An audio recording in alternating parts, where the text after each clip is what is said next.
Hello guys, Andrew here. Welcome back to Drew Tutorial. And in this video, I'm going to show you how to delete your WhatsApp account on your PC. So simple, look towards the left hand side on the bottom there, click on the settings gear guys. And from here, you want to go ahead and click an account. So on the account, if you scroll down towards the bottom, you will find delete my account. You can click on that.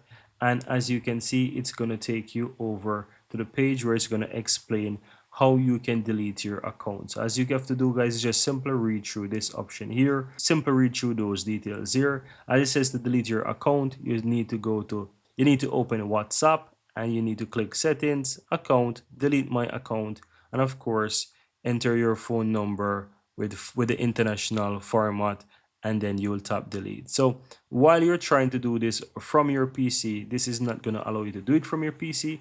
It will require you to do it directly from your phone itself. But that's how you actually delete it, guys. Very easy and very simple.